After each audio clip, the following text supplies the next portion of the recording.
नमस्कार, मेरा वोट मेरी सरकार के अगले पड़ाव में आपका स्वागत है। अपने सहयोगी सुनील सागर के साथ इस वक्त मैं हूं पंजाब की धार्मिक राजधानी अमृतसर में।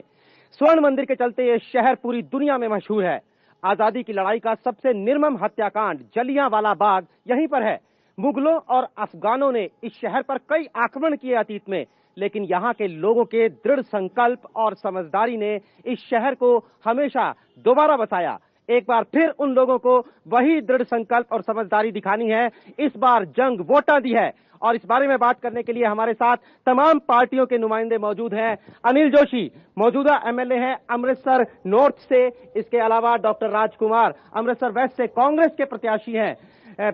सुखजिंदर सिंह मजीठिया, लाली मजीठिया इन्हें कहा जाता है, ये कांग्रेस के बागी उम्मीदवार हैं। कांग्रेस और अकाली दल दोनों पार्टियां अपने बागी उम्मीदवारों को झेल रही हैं इन चुनावों में। इसके अलावा हमारे साथ है पंजाब पीपल्स पार्टी के अमनप्रीत सिंह छिन्ना। ये एक तीसरे मोर्चे के तौर पर पंजाब के इस चुनावों में इस पार्टी ने अपनी मौजूदगी दर्ज करवाई है। इन तमाम लोगों से बातचीत करेंगे, साथ ही लोगों को हम देंगे मौका अपने इन नुमाइंदों से सवाल पूछने का। सबसे पहला सवाल आपसे जोशी साहब, आप मौजूदा एमएलए हैं, आपने पिछले 5 साल में ऐसा क्या किया कि अमृतसर के लोग आपको दोबारा वोट दें?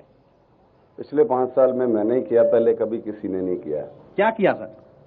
बटाला रोड थी, 35 साल से नहीं बनी थी।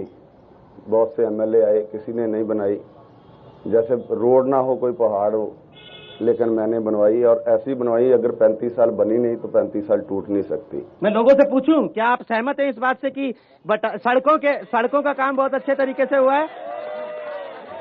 कुछ लोगों का कहना है हाँ और कुछ लोगों का कहना है ना। मैं डॉक्टर राजकुमार के पास आता हूं। आप कांग्रेस के प्रत्याशी हैं। वैसे तो बड़ा रिवाज रहा है पंजाब में कि सरकार बदलती है हर बार, उस रिवाज पर जाएं तो इस बार आपकी पार्टी को थोड़ा एज मिलता है। आप ऐसा क्या वादा लोगों से कर रहे हैं कि आपको वोट मिले? देखिए, मेरे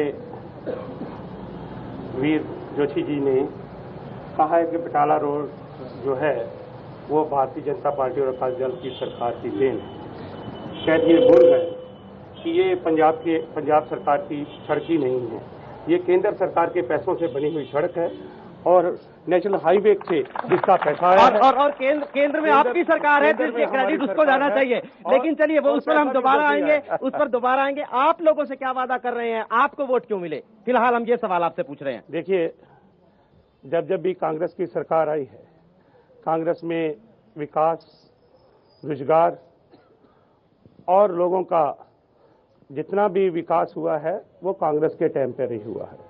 आज अगर हम बात करें इसकी कि ये दावा करें अगर गुरु की नगरी में कि इन्होंने बहुत विकास किया है, तो ये सामने खड़े हैं, ये कहते हैं कि ये जो एलिवेटर रोड है ये हमने बना दी, जबकि प्रधानमंत्री इस बहस की शुरुआत आरोप प्रत्यारोप से हुई है, ये आगे भी जारी रहेगी, लेकिन हम लोगों से मुद्दे पूछेंगे। हमारे साथ हैं अमनप्रीत सिंह छिन्ना।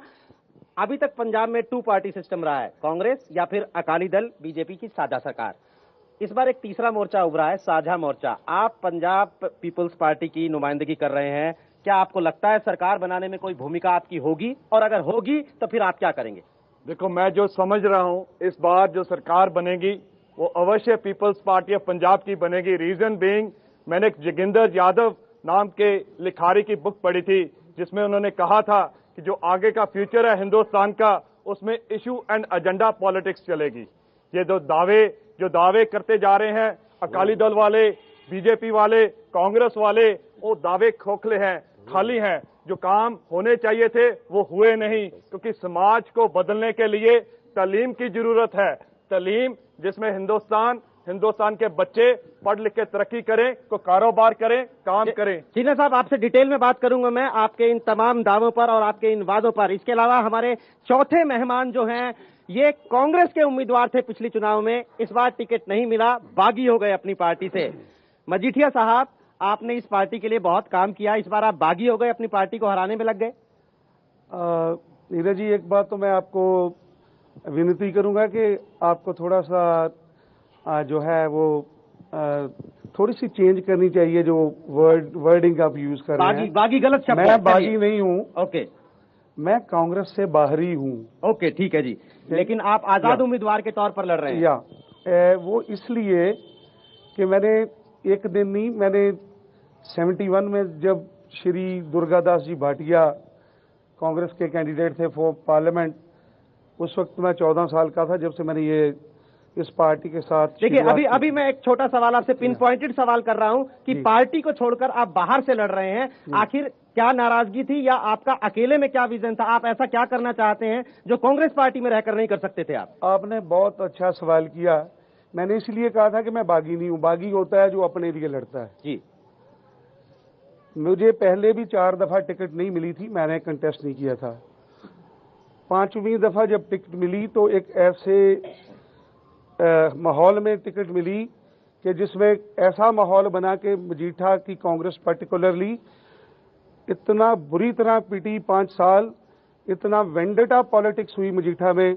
4 कांग्रेसमैन जो थे उन्होंने अपनी life, they lost their life, और 550 केस जो है वो जो कांग्रेसमैन थे उन पे रजिस्टर करवाया गया हमारे विधायक जी की तरफ तो से। चलिए आप इस सब की इस समस्या का हल निकालने के लिए आप आजाद उम्मीदवार के तौर पर और भी एक कारण है। मैं आपके पास दोबारा आऊंगा। हमने अपने नुमाइंदों से बात की, मैं आता हूं अब लोगों के बीच में। आखिर लोगों के क्या सवाल हैं अपने इन नुमाइंदों से?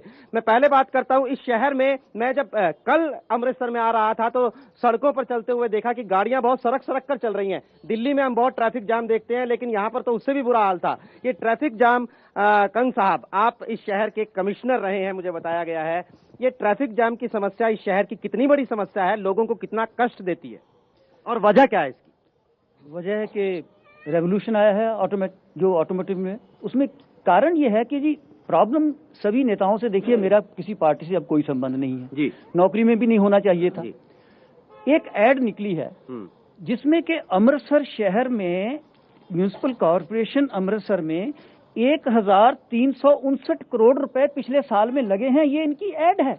ये अगर 1359 करोड़ रुपए यहाँ लगे हैं तो फिर ये ट्रैफिक समस्या क्यों है, किस तरह से ये आई है? एक तो बात ये है। जी जी जी। और ये मेरी एड नहीं है जी, ये तो सरकार की एड, कोई भी सरकार हो। दूसरी बात, एलिवेटेड रोड कर दिया, ये कर दिया, छोटी छोटी बातें हैं।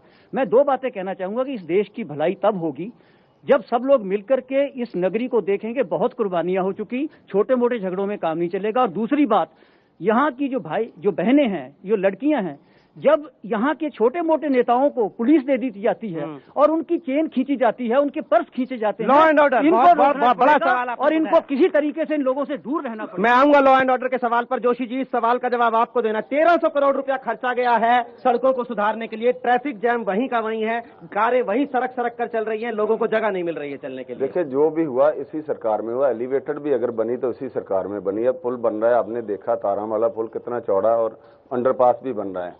और हमने एक फ्लाईओवर शुरू किया किचलू चौक में 23 करोड़ का, और एक 40 करोड़ का फ्लाईओवर पास हो गया है। अब ASI ने उस पे ऑब्जेक्शन किया, जो आर्कोलॉजिकल सर्वे ऑफ इंडिया है, और वो भी रिमूव करेंगे हम। 40 करोड़ का वो बनेगा फॉरेस्ट चौक पर। जी, बुनियादी बात है कि ट्रैफिक की समस्या फिर भी वो ट्रैफिक की समस्या हल करने के लिए ही है। और जो अपना भंडारी ब्रिज है उसके लिए भी वो पास हो गया है, और रेलवे के पास पैसे भी 20% जमा हो गया, वो भी शुरू होने वाला है। लॉ एंड ऑर्डर की एक बात बहुत अहम बात की गई है। लॉ एंड ऑर्डर पे आपको क्या लगता है कि इस शहर में कानून व्यवस्था का क्या हाल है?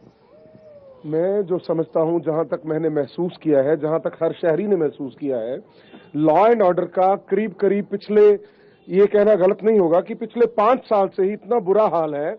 और आप रोज के न्यूज़पेपर आप पढ़ते हैं, सभी शहर वाले जानते हैं, जो चेन स्नैचिंग, किडनैपिंग और लैंड ग्रैबिंग और लूट खो और लड़कियों के साथ ज्यादती, और जो हमारी जो बहनें हैं उनके साथ ज्यादती, जो मारपीट और दहेज के कारण हो रहा है। कुल मिलाकर शहर की जो हालत है वो लॉ एंड ऑर्डर की बहुत दयनीय है। देखिए, एक बार फिर इसका जवाब तो हमें मौजूदा MLA से लेना चाहिए, लेकिन डॉक्टर राजकुमार मैं आपके पास आऊंगा। पिछली बार अकाली दल और बीजेपी गठबंधन ने अमृतसर में अपनी काफी सीटें ली थी। इस बार प्रधानमंत्री मनमोहन सिंह के समेत कांग्रेस पार्टी की इज्जत दांव पर है। लॉ एंड ऑर्डर का सवाल लोगों से जुड़ा हुआ सवाल है। आप सरकार बनाते हैं तो आप क्या करेंगे इस समस्या का हल निकालने के लिए? देखिए, जहां तक आम लोगों से पूछेंगे लॉ एंड ऑर्डर की समस्या के बारे में, तो मैं समझता हूं कि यहाँ से ये विधायक हैं, उसी रोड पे ये मजीठा रोड की एक रोड है जिसमें एक ही महीने में 9 से ज़्यादा दुकानें लूटी गई, 13 से ज़्यादा चेन स्नैचिंग हुई है और जो छुरेबाजी की घटना है वो 7 हुई है। ये एक ही रोड की बात है, बाकी तो बात छोड़ दीजिए। एक ही रोड पे जितनी समस्या जो लोगों के बीच में आ रही है, मैं समझता हूँ यहाँ लॉ एंड ऑर्डर की जो स्थिति है वो इतनी बद से बदतर। आप वादा करते हैं, लोगों को भरोसा दिलाते हैं कि आपकी सरकार अगर आएगी तो ये दूर की जाएगी समस्या? बिल्कुल बिल्कुल, हम लोगों को यकीन है इस बात पर। 5 साल पहले इनकी सरकार थी। देखिए ये नेताओं के वादे की क्रेडिबिलिटी कहां खो गई है ये समझ में नहीं आता है। मैं अपना अगला सवाल अमनप्रीत सिंह चीना से करता हूं। आप बेरोजगारी की बात कर रहे थे, आप शिक्षा की बात कर रहे थे, आपका क्या विजन है इन तमाम मुद्दों को लेकर? बेरोजगारी, शिक्षा, नशाखोरी एक बहुत बड़ा सवाल है, खासकर अमृतसर में, पूरे पंजाब में है। आपका क्या विजन है इन सब चीजों को लेकर? मेरे को लगता है कि जब लोग पढ़ जाएंगे, बच्चे पढ़ लिख के कोई काम काज में लग जाएंगे, ये मुश्किलें अपने आप हल हो जाएंगी। क्योंकि मेन प्रॉब्लम क्या है, आज चेन स्नैचिंग हो रही है, लूट घसूट हो रही है, बच्चे नशों की ओर जा रहे हैं। अगर पढ़ेंगे लिखेंगे, इस नगरी में काम मिलेगा बच्चों को, तो ये जो आज समाज में बुराइयां हैं, ये बुराइयां नहीं दिखेंगी। तो कई मुद्दे हैं, बेरोजगारी, शिक्षा, law and order, traffic jam, इन तमाम मुद्दों पर बातचीत हम जारी रखेंगे। लेकिन फिलहाल मेरा वोट मेरी सरकार में वक्त है एक ब्रेक का। हम दोबारा हाजिर होते हैं, आप कहीं नहीं जाइएगा।